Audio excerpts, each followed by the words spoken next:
on va faire un sujet qui est lié avec la paracha de la semaine, qui t'est avec la Géoula. D'accord? Il est écrit dans la paracha de la semaine que si un homme il viole une jeune fille, d'accord? Il est bien écrit qu'il sera obligé il est obligé de l'épouser et il ne pourra jamais la divorcer. D'accord? Et cette halakha est reliée avec la discussion très connue, plus qu'une discussion, c'est une polémique entre Rabbi Eliezer et Rabbi Yoshua, deux Tanaïm. Rabbi Eliezer, il dit que le Ham Israël ne peut être délivré que s'il fait Teshuvah. Sans Teshuvah, pas de délivrance. Rabbi Yoshua, il dit non, même sans Teshuvah, Dieu délivrera son peuple. C'est une discussion très très importante dans le Talmud. Alors l'argumentation de Rabbi Eliezer, elle est de dire, il se dispute avec des psukim. Il ne se dispute pas, moi je dis ça, toi tu dis ça. Il s'amène des psukim, des versets qui sont tirés des prophètes. Et ce qui est intéressant, c'est que pratiquement toutes les preuves qu'ils amènent, l'un et l'autre, sont des 7 haftarot qu'on lit depuis Tisha B'Av jusqu'à Rosh Hashanah. Les 7 haftarot de consolation. D'accord? Alors il dit, Rabbi Eliezer, il dit, il attaque Rabbi Yoshua, il lui dit, tu sais, il y a une argumentation qui est que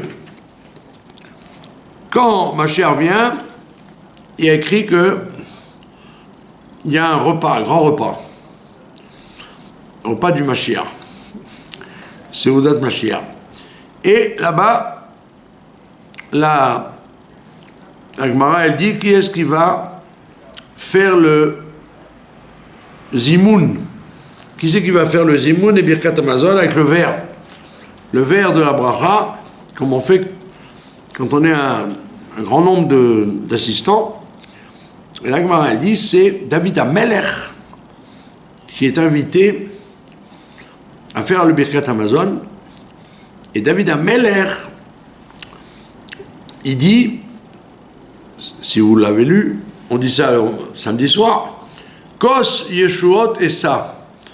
Je soulèverai le verre de la délivrance. Kos Yeshuot et ça. Il y a écrit Kosi Revaya dans Mizmor 23. Artov Arased Ovni Kosi Revaya. Je prendrai le verre pour désaltérer. Et là-bas, on parle de ce verre de vin qu'il aura donc pour faire le zimoun. Et le Midrash nous dit que ce verre de vin, il aura une valeur, erech, il aura une valeur. Et on dit que le mot valeur, erech, c'est la gematria de, si vous prenez le mot erech à l'envers, ça fait resh kaf aleph. Ça fait 221 mesures de vin. C'était énorme, c'est comme un tonneau. Parce que chaque verre de vin contient un revit, 86 millilitres. 88. Et quand vous allez... Quoi? Pardon? 86 ou 87? 86, cos. D'accord. Bon, il y en a qui disent 87, mais c'est plus connu, c'est plus classique, Kos, c'est Gematria 86. D'accord. Et ça, c'est le réveillit d'un log. Le log, c'est 1 litre 2. Et il y a 221 logs dans le verre de David Ameller. C'est-à-dire c'est un tonneau énorme qui porte Kos, Yeshut, et ça, je soulèverai ce verre des délivrances. Et de là, on apprend que le verre est proportionnel au dévoilement qu'on y fait. Donc, comme il y aura 221 litres, au moins plus, de vin, ça te montre quel dévoilement il y aura à ce moment-là. Dévoilement divin qu'il y aura à ce moment-là, correspondant à la quantité de vin qu'on exige. Et de là, Rabbi Eliezer, il dit, ah, tu vois bien, comment tu veux que Dieu il donne un tel dévoilement si le Ham Israël n'est pas préparé à le recevoir? Et donc tu es obligé de dire qu'il faut qu'il y ait Teshuvah, et pas que les Israël soient dans leur saleté de la galoute, il faut qu'ils soient propres. Et donc c'est la Teshuvah qui rend propre. Donc Rabbi Eliezer, il dit, premièrement, c'est ma première preuve, et il amène une deuxième preuve. C'est vrai que le Harizal, on explique comment il comprenait, quoi. Le Harizal, il dit, la galoute, elle a été faite pas comme punition, mais comme mission. On a eu une mission de descendre dans les différents peuples pour élever les birourim de nourriture, de musique, de vêtements, de langue. Birourim de Kedusha qui sont les étincelles de Kedusha qui sont dispersées à travers les 70 nations. Et c'est pour ça qu'on va en galoute. C'est pas pour une punition. Et donc, d'après Rabbi Eliezer, c'est vrai qu'on a besoin d'élever tout ça pour amener la Géoula. Sans ça, il n'y a pas de Géoula, c'est vrai. Mais Rabbi Eliezer, il dit, oui, mais ça ne suffit pas. Il faut quand même qu'il y ait Teshuvah.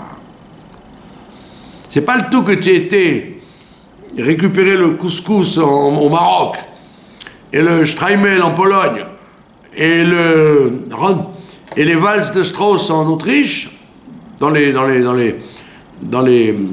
comme on voit, comme je vous ai répété peut-être 3000 fois, qu'il y avait en France, il y avait deux amis. L'un il s'appelait Offenbach et l'autre il s'appelait Alevi.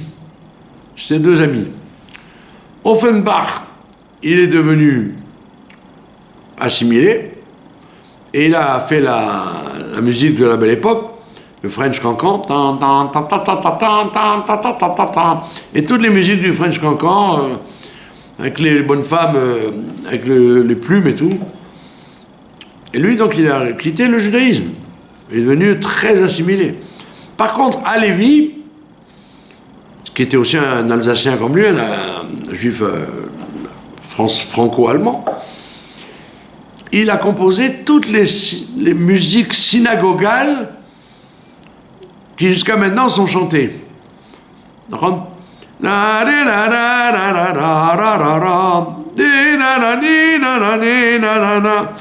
Ou alors la fameuse Shira de la mer Rouge.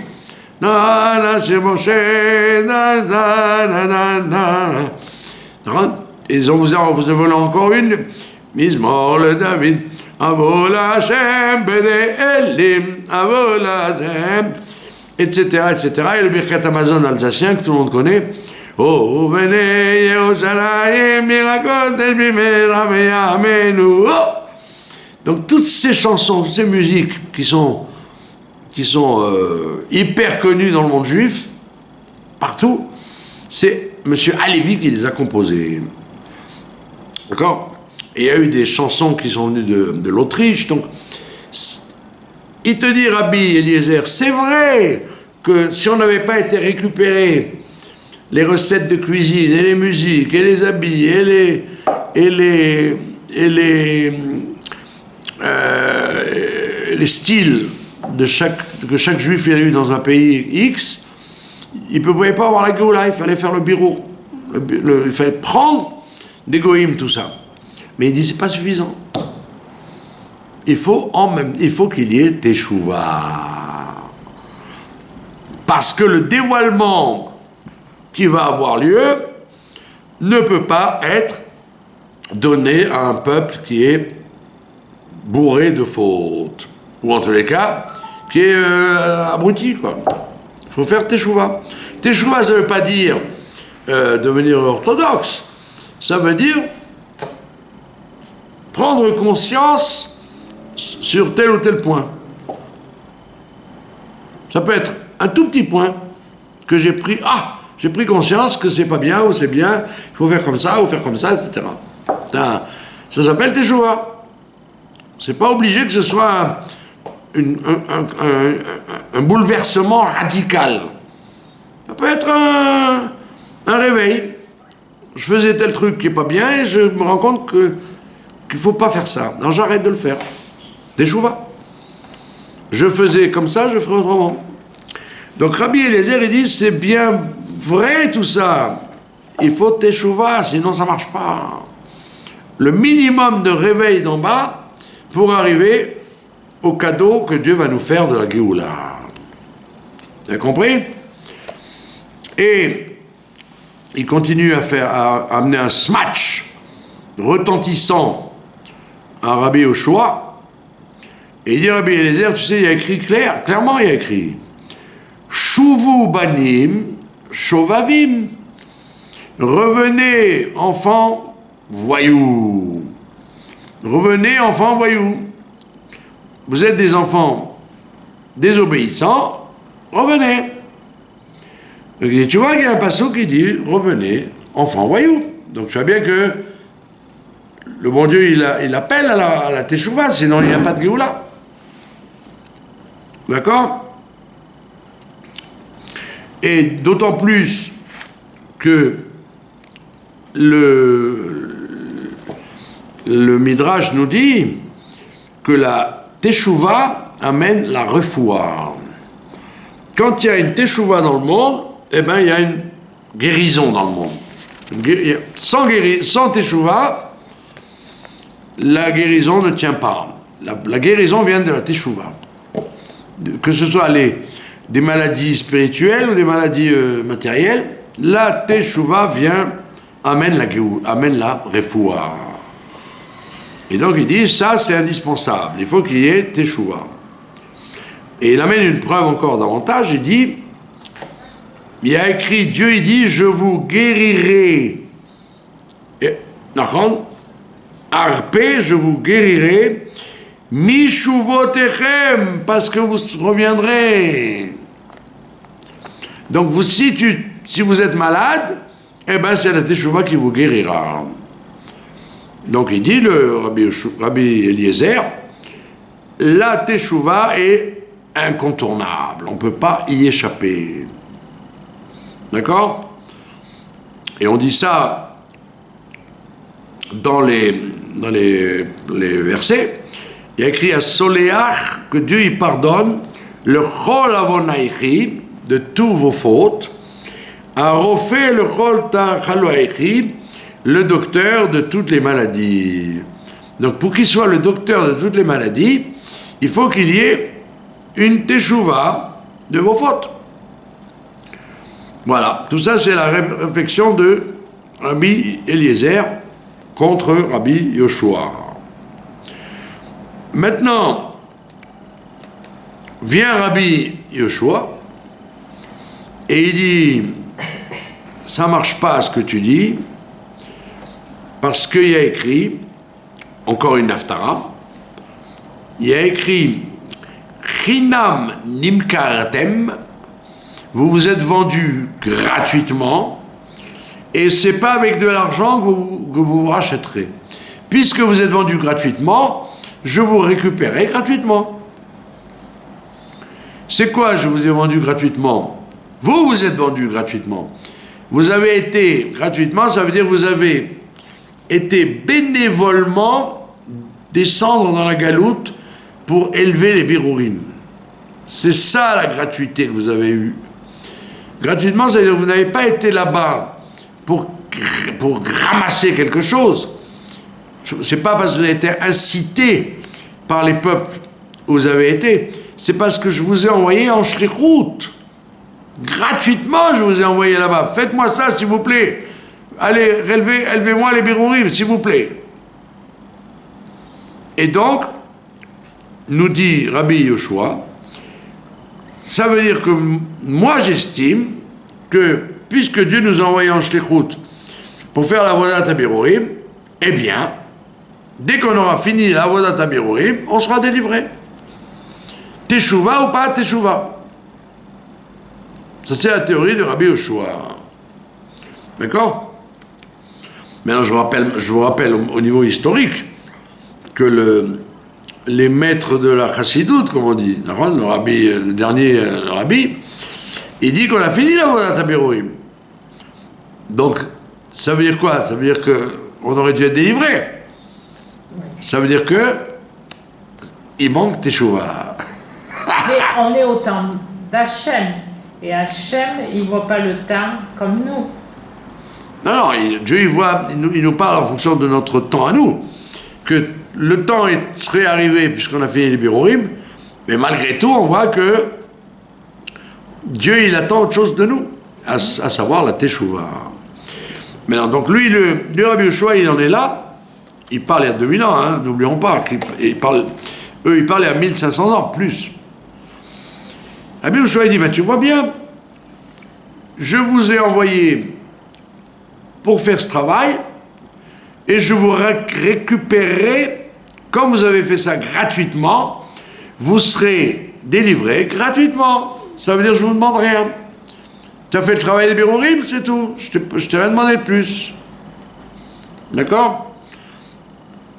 Et la preuve, c'est que quand on est descendu parmi les nations, la Shrina était avec nous pour faire le travail de récupérer les étincelles de Gdusha. Et donc à ce moment-là, nous dit Rabbi Yoshua, c'est fini, tu as fini les birourim, je te récupère. D'accord? Comme il dit, lo bekesef, vous ne vous êtes pas vendu pour de l'argent, vous ne serez donc pas récupéré avec de l'argent. D'accord? Et donc, clairement, Rabbi Yoshua n'exige pas ni Teshuva, ni Maasim Tovim pour revenir. Il dit simplement, finissez le travail, ça me suffit. Amarle Rabbi Eliezer. Mais Rabbi Eliezer, il ne démord pas. Il dit, attends. Puisqu'on est en train de se bagarrer avec des psukim, donc des psukim des Haftarot, hein, c'est pas des psukim de Ishaïa en général. Ishaïa, les grands prophètes. Rabbi Eliezer, il dit, Shuvu elai ve'ashuva alechem. Revenez vers moi et je reviendrai vers vous. Voilà. Qu'est-ce que tu me dis, Rabbi Yoshua, qu'il n'y a pas besoin de teshuva? Voilà, il y a écrit clair. Shuvu elai, revenez vers moi et je reviendrai vers vous. Ça veut dire, n'exigez pas de moi de vous délivrer si je ne peux pas exiger de vous que vous reveniez. Revenez d'abord. Shuvu elai, revenez à moi. Revenez à moi et je vous délivre. Voilà. Smatch de Rabbi Eliezer contre Rabbi Yoshua. D'accord? Et maintenant, on va entrer dans la paracha de cette semaine, où on a dit qu'un monsieur qui attaque une jeune fille, pas qu'il la séduit. S'il la séduit, il n'est pas obligé de rester avec elle toute sa vie. Comme elle a été séduite, donc elle a été volontaire. Donc comme elle a été volontaire, si un jour ils se bagarrent, eh ben, ils peuvent divorcer. Mais il y a un autre cas, le cas où elle a été violée. Tout ça, c'est la paracha de Kitetsé cette semaine. Rabbi Yoshua, il dit, attends. Il y a écrit, Dieu, il dit, Ki anochi ba'alti etrem, je vous ai violé. Dieu, il dit, je vous ai violé. J'ai eu un rapport avec vous, malgré vous. C'était le Matan Torah. Par contre, je vous ai obligé à accepter mon alliance. Je vous ai épousé de force. Voilà. Donc, il y a écrit, si tu l'as prise de force, tu es obligé de la garder. Tu ne peux pas jouer avec le Ham Israël, étant donné que tu l'as violé. Et voilà, la Torah nous apprend que Dieu est un violeur, et donc il n'a pas le droit de nous abandonner. Le Beth Din va le poursuivre, le Beth Din va le pourchasser, va lui dire hop, tu veux quitter le mariage, tu ne peux pas quitter le mariage, tu as violé cette fille. Mais elle ne me plaît plus, je m'en fiche. Tu n'avais qu'à pas l'attaquer. Et donc Rabbi Yoshua, il dit voilà, une preuve très forte que du fait qu'il y a eu viol, il est obligé de nous garder, donc de nous délivrer. D'accord ? Il ne peut pas nous garder éternellement, il est obligé de nous délivrer. Puisque la jeune fille, c'est la Ra qui raconte ça, la jeune fille a été violée, le Beth Din l'oblige à la garder, maintenant la jeune fille a été embarquée quelque part, par des ravisseurs, kidnappés. Le monsieur va dire, oula, c'est une bonne occasion, je me débarrasse d'elle. Quand je l'ai violée, j'en voulais. Maintenant, on m'oblige à la garder, j'ai pas envie, eh bien, je ne ferai aucun effort pour la récupérer. Et le Beth Din lui dit, monsieur, on vous a dit, vous ne pouvez jamais l'abandonner, cette femme. Trouvez tout l'argent qu'il faut, rachetez-la. Ça veut dire que Rabbi Yoshua, il dit, donc le Zohar, il dit, non seulement il l'a violée et il ne peut pas la quitter, mais il ne dit pas non, il ne veut pas la quitter, c'est son ziboug. Il va y rester avec elle. Et donc ça confirme, ça aggrave encore l'histoire. Et donc Rabbi Yoshua, il dit, tu vois bien, Dieu nous veut. Et il amène une preuve encore plus forte. Il dit, et accrochez-vous, là, il dit, il y a écrit dans la Haftara, encore une fois, toutes ces âges, c'est des Haftarot de cette semaine. Il y a écrit, Ki boalaïr o saïr. Celui qui a eu un rapport avec une femme, il l'a fabriquée. Une fille qui a eu un rapport avec un homme, elle se lie à lui toute sa vie. Qu'elle le veuille ou non. C'est une grande claque aux gens qui, malheureusement, il y a beaucoup de gens qui ils courent les femmes comme ils veulent, et après, quand ils veulent se marier, ils font les balais de chouva, je veux une vierge, je veux une pure, je veux une pure. Et culotté que tu es, toi, tu as fait plus que pendre. Et quand il s'agit tu veux une fille qui a été sérieuse toute sa vie, mais tu n'as pas compris une chose, et c'est ça un gros problème chez les balais de chouva. Pourquoi les balais de chouva, ils ont du mal à se marier et du mal à rester mariés? Parce qu'ils ont eu d'autres filles. Ils ont papillonné. Et c'est comme ils ont papillonné, la Torah dit ça, elle n'appelle pas ça papillonner, elle dit le rapport qu'il y a eu entre un homme et une femme fait que la femme se lie au mari automatiquement. Et donc il y a une attache qui va rester, Et même s'ils se quittent, comme les concubinages et compagnie, allez, salut, bye, on n'a plus rien ensemble, en vérité, ils ont quelque chose ensemble. Et donc c'est un très gros handicap pour les gens qui font teshuva, parce qu'il faudrait qu'ils fassent une chose très profonde pour que Dieu leur amène leur vrai zivouk, parce que peut-être leur zivouk, il était déjà passé. C'était une des filles qu'ils avaient rencontrées. Un gros problème. Et revenons à nos histoires de Géoula. Rabbi Yoshua, il dit, ben tu vois, Dieu, il dit, je vous ai pris comme femme, donc je vous ai faite, et donc je suis allié à vous, et je vous ai dans la peau. Je suis très attaché à vous, comme vous êtes très attaché à moi. On est du destin. Vous et moi, nous sommes du destin. Donc Rabbi Yoshua, il dit à Rabbi Eliezer, tu vois bien, on est du destin. Donc le bon Dieu, c'est évident qu'il ne peut pas nous laisser dans la galoute, il nous le délivre sans rien demander. Comme le bonhomme qui a rencontré une fille, il ne veut plus la lâcher. Voilà la théorie de Rabbi Yoshua. À ce moment-là, Rabbi Eliezer, donc vous voyez, c'est un très joli dialogue. Pas pour les féministes. Pardon Pas pour les féministes. Pourquoi? Ah bah dis donc, les féministes, elles entendraient ça, le frère. Non, Pourquoi c'est le contraire. Au point de vue qu'il doit se marier avec une femme qui a été violée. Non, au contraire, c'est le contraire. c'est très féministe. Si le Bachour, il savait que la fille qui a cédé, au lieu de dire, écoute mon coco, tu veux te marier avec moi, on se marie, mais on se touche pas. Là, le mariage tiendrait, parce que c'est sa première femme et ça bouge plus.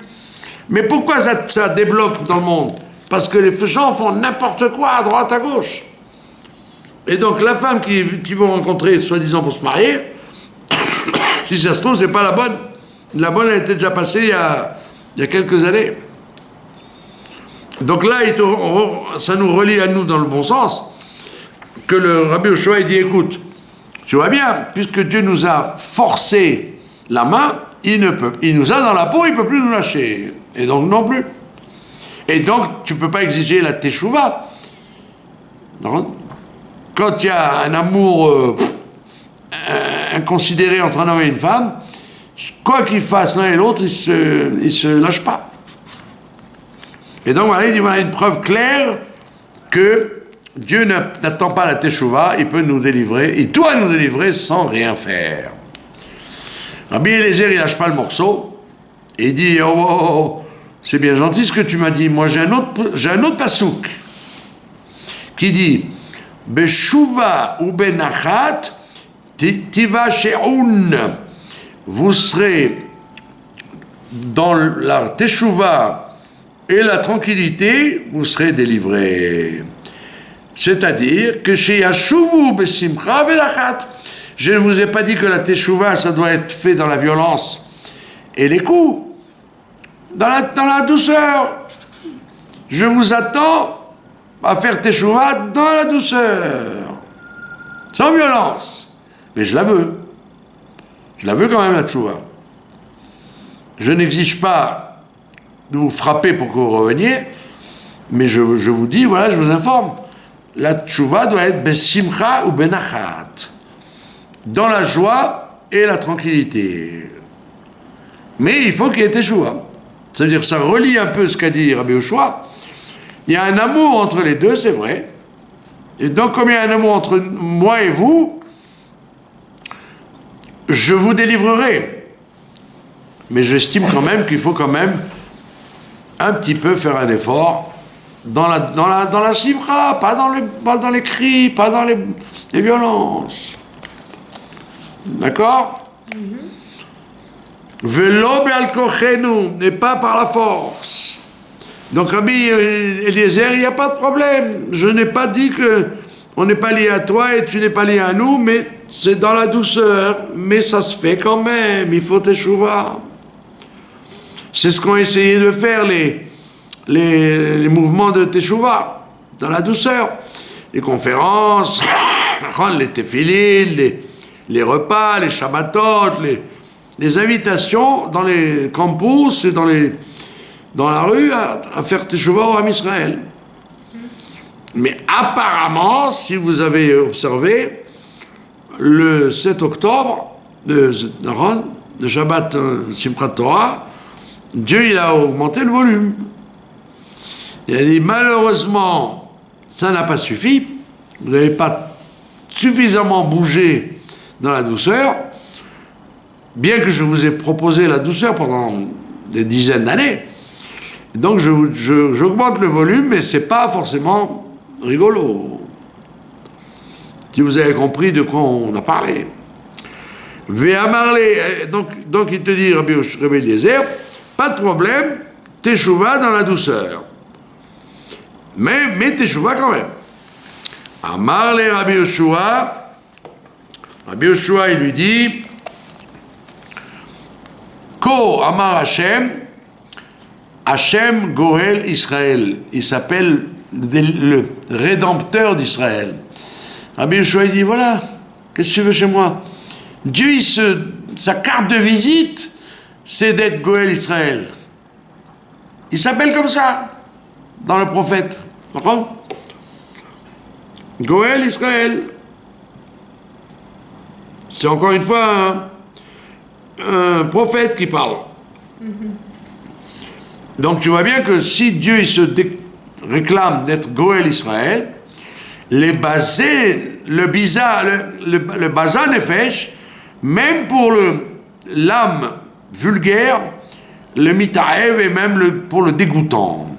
Ça veut dire Dieu il veut nous délivrer. Dieu il veut nous délivrer. Même si on est dégoûtant, il veut nous délivrer. Il s'appelle Goël Israël aux gens dégoûtants. Donc tu vois bien, Rabbi Yoshua dit, tu vois bien qu'il n'y a pas besoin de faire teshuva. Même en état de dégoûtanterie, Dieu il nous délivre. Il s'appelle je suis rédempteur du Ham Israël, malgré le fait que vous soyez dégoûtant. Donc c'est-à-dire qu'il n'exige pas qu'on fasse teshuva. C'est joli ou pas? C'est fort ou pas? Comme il dit, même si vous êtes bzouim, vraiment dégoûtant, comment dire, méprisable et dégoûtant parmi les nations, mitzat chataechem, à cause de votre faute. Vous n'êtes pas dégoûtant parce que les nazis ont dit interdit aux chiens et aux juifs. Vous êtes dégoûtant parce que vous êtes rendu dégoûtant par vos fautes. D'accord?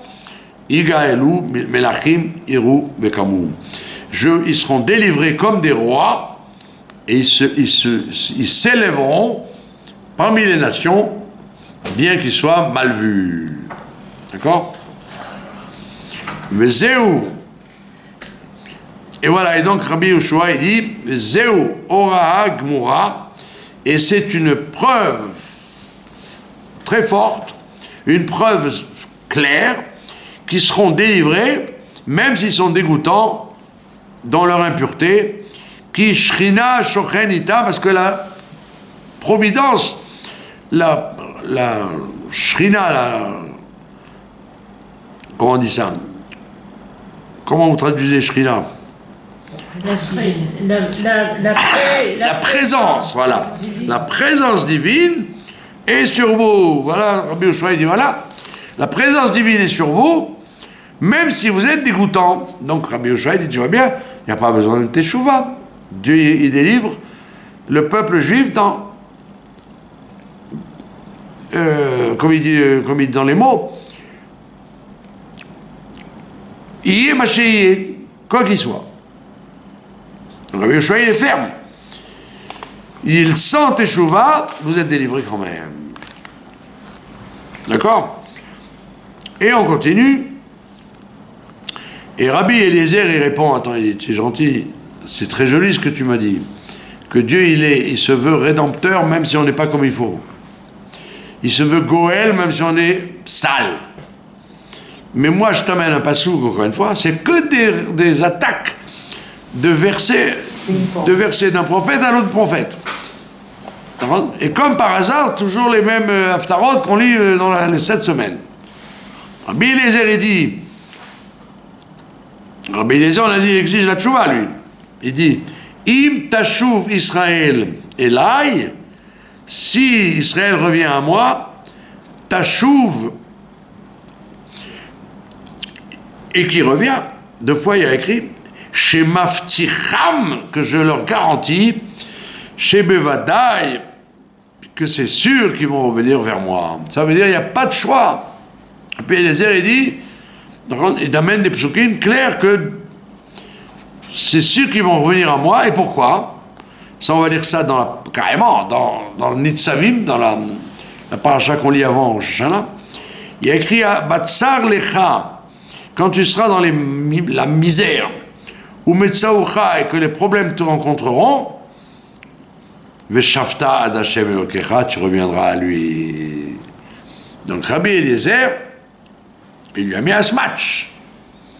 Il a mis un smatch à Rabbi Yoshua en disant, tu vois bien, c'est très joli ce que tu dis, que Dieu veut nous délivrer même si on est sale, mais tu vois bien, par ce prophète-là, il te dit, sale ou pas sale, tu fais tes chouvas.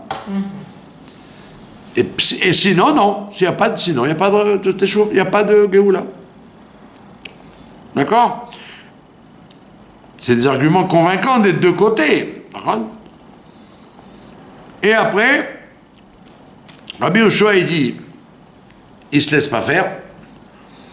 Il dit, tu veux maintenant, jusqu'à maintenant, on a amené des preuves et chacun des psukim des prophètes. Maintenant, je vais t'amener une preuve de Daniel. Daniel, c'est pas un prophète. Ça fait partie des Ktuvim, ça fait pas partie des prophètes. C'est dans les Ktuvim, c'est comme Yov, Esther et Nehemia, etc. C'est pas des prophètes, c'est des écrits. Comme les Teilim, comme les Kohelet. Donc c'est moins fort. C'est moins fort que les prophètes. C'est dans les Ktuvim. Daniel, il explique la statue, il explique beaucoup de choses. Oui, mais il n'est pas prophète. C'est moins haut, c'est moins fort. C'est apparemment moins fort ce qu'il dit, et malgré tout, Rabbi Yoshua, comme ils ont épuisé les prophètes, ils passent à Daniel. Et qu'est-ce qu'il dit Daniel? Carrément, c'est un smatch formidable à Rabbi Eliezer. Qu'est-ce qu'il dit Daniel? Vaeshma et Taïch. J'ai entendu l'homme c'est Gabriel, j'ai entendu l'homme, Lavouche Abadim, qui était habillé en uniforme. Donc il a dit, c'était donc un message que Dieu m'a envoyé, bien que ce ne soit pas une prophétie. Et qu'est-ce qu'il dit? Ad ki la moed, jusqu'à ce que le moment arrive, moed moadim, le temps des temps. Et Daniel il dit, mashma sheyesh ketz. Ça veut dire qu'il y a une fin. Ça veut dire, Rabbi Yoshua, il dit à Rabbi Eliezer, tu vois, il y a un moment où il y aura une fin, et il n'y a pas écrit Teshuvah. C'est la fin, donc j'envoie le Rédempteur, même s'ils n'ont pas fait Teshuvah. Preuve de Daniel. Comme ça, il dit, Rabbi Yoshua, donc Rabbi Eliezer, il ne démord pas, il faut faire Teshuvah. Rabbi Yoshua, il dit, il ne démord pas, il dit, il n'y a pas besoin de faire Teshuvah. Le travail sur les birorim qu'on a fait, et la dernière preuve qu'il amène, le temps, Beïta, le temps final, qui n'a pas de... où Dieu ne peut plus attendre, eh bien il envoie le Goël, il envoie la Géoula. Et regardez la réponse, maintenant c'est fulgurant la conclusion. C'est fulgurant. Et à ce moment-là, qu'est-ce qu'elle dit la Gemara? À la fin du débat, Shatak Rabbi Eliezer. Rabbi Eliezer s'est tu. Veloya lo maléachiv, il n'avait pas de quoi répondre. Donc quand vous lisez la Gemara comme ça, vous dites, bah donc, Rabbi Yoshua a gagné. Rabbi Eliezer a accepté que Mashiach vienne sans que les Juifs fassent teshuva. Oui ou non? Quand vous lisez ça, Shatak Rabbi Eliezer, il y a écrit c'est tu. Si c'est tu, ça veut dire qu'il a accepté. Et qu'il a accepté les smatchs qu'il a reçus de Rabbi Yoshua, et qu'il serait d'accord que la Géoula doit venir sans teshuva, sans retour à Dieu, dans l'état où on est. Seulement, il y a un bug. Quel est le bug? C'est que il y a un klal dans le Talmud, c'est que quand il y a écrit sur quelqu'un « il s'est tu », ça ne veut pas dire qu'il est d'accord. Ça veut dire « laisse-moi, je parle plus avec toi, je n'arrive pas à te convaincre, donc je me tais. » Mais en vérité, j'ai raison. Donc le shatak d'ici, les gens ils disent « ben voilà, Rabbi Yoshua a convaincu Rabbi Eliezer qu'il n'y a pas besoin de faire teshuva pour que Mashiach vienne. » Et les commentateurs disent pas du tout. Shatak, ça veut dire il s'est tu, ça veut dire tu m'as fatigué, tu m'as amené des arguments formidables, mais je reste sur mes positions. Et la preuve, c'est que le Rambam et tous les décisionnaires vont comme Rabbi Eliezer. Ils disent, sans teshuva, pas de Géoula. Parce que le shatak de Rabbi Eliezer ne voulait pas dire « je suis d'accord avec toi », il voulait dire « je n'ai pas d'autres arguments à t'amener pour te convaincre, mais mon psak,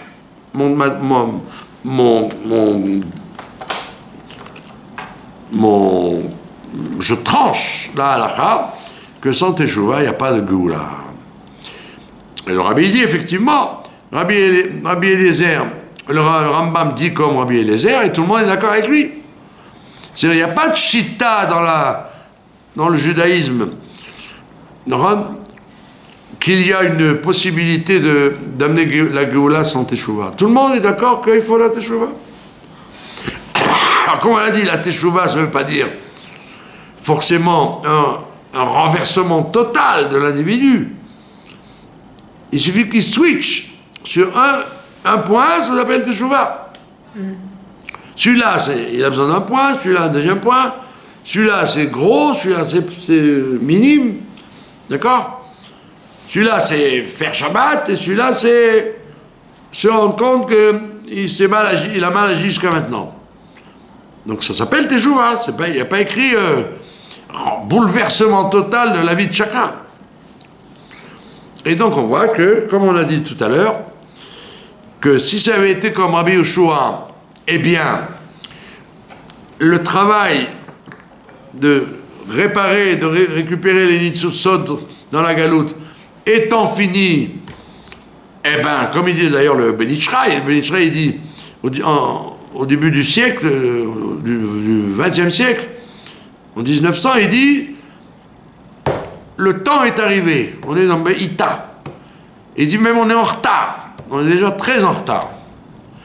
Il dit maintenant, s'il reste encore quelques birorim à faire, c'est des miettes, c'est des gouttes d'eau, c'est pas important. Dieu ne va pas chicaner pour ça.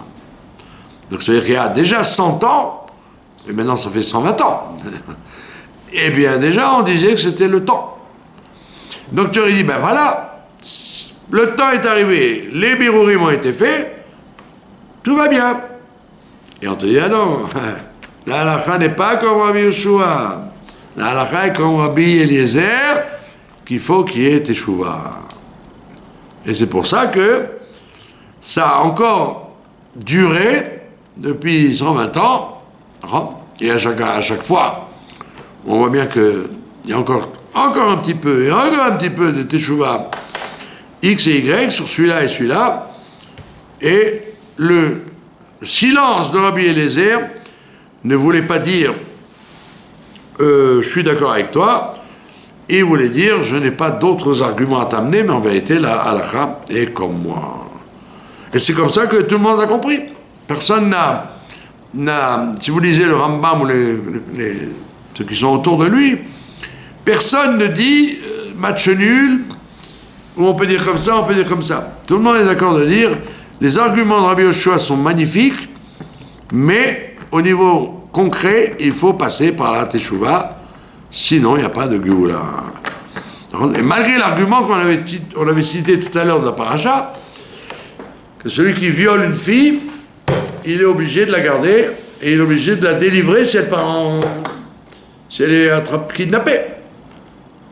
Donc c'était des arguments très forts qu'il avait Rabbi Yoshua.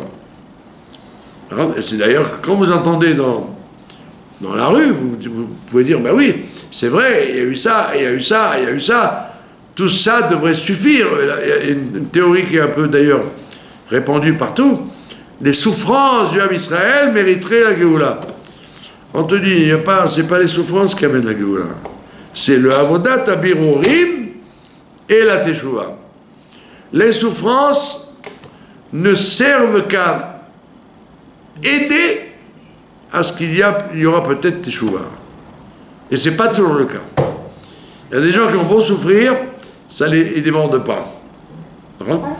Donc ça veut dire que c'est pas les souffrances qui font avancer le shmilblik. Ce qui fait avancer le shmilblik, c'est Teshuvah. Et Teshuvah, pour nous, ça doit être à un niveau supérieur. Et pour le commun des mortels, c'est au moins Teshuvah élémentaire de changer sur une idée fausse qu'on avait, et on dit, bah tiens, je change d'avis, maintenant je me repens, je dis non, c'est pas vrai. Et donc c'est pas une question d'orthodoxie ou de changement radical, c'est une question de changer un peu de psychologie sur les choses et de regard sur les choses. Voilà.